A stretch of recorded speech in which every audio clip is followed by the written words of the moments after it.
അല്ലെങ്കിലും ആവശ്യമില്ലാത്ത കാര്യങ്ങളിൽ തലയിട്ട് എയറിൽ കയറുന്നത് ചിന്തയുടെ സ്ഥിരം ഏർപ്പാടാണ്.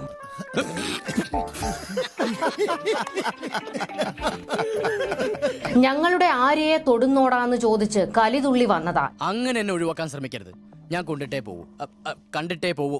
ഇപ്പോൾ വെട്ടിയിട്ട വാഴത്തണ്ട് പോലെ കിടപ്പുണ്ട്. ചിന്ത വന്ന് 2 ഡയലോഗ് അടിച്ചു.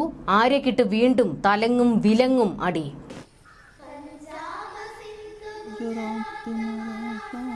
രക്ഷകയാകാൻ വന്നിട്ട് മേയർ ഊട്ടിയുടെ തലയെടുത്തോണ്ട് ദേ ചിന്ത പോകുന്നുവെന്ന് ട്രോള്. അന്ന് രാവിലെ ബാഗും പിടിച്ചുകൊണ്ട് വീടിന്റെ മുമ്പ് തന്നെ കണ്ടപ്പോഴേ ഞാൻ കരുതിയത് എന്തോ ആപത്ത് വരാൻ പോകുന്നുണ്ടെന്ന്. നോക്കൂ ചിന്തേച്ചി, ഇച്ചിമുള്ളി അധോലോകം വരെ എടുത്തിട്ട് കുടയുന്ന പ്രസ്ഥാനമാണ് ഇപ്പോൾ CPM. അങ്ങനെയൊക്കെ വഴിയില്ലോ. ഈ പാർട്ടിയുടെ ശാപങ്ങളാണ് ചിന്തയും ആര്യയും ഒക്കെ. എന്റെ സാറുമാരായതുകൊണ്ടുള്ള സ്നേഹം കൊണ്ട് പറയാൻ തെറ്റിദ്ധരിക്കരുത്. രണ്ടുപേരും ഇത്തരം തെമ്മാടി കൂട്ടങ്ങളെ നിയമപരമായും ജനങ്ങളെ അണിനിരത്തിയും DYFI നേരിടുമെന്നാണ് ചിന്ത പറയുന്നത്.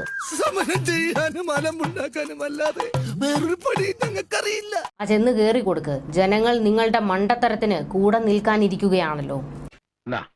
എന്റെ മുമ്പ് തൂങ്ങിച്ചത് ഇതിനേക്കാൾ വലിയൊരു സഹായം അച്ഛന് ചെയ്യാൻ പറ്റില്ല. പിടിച്ചേ.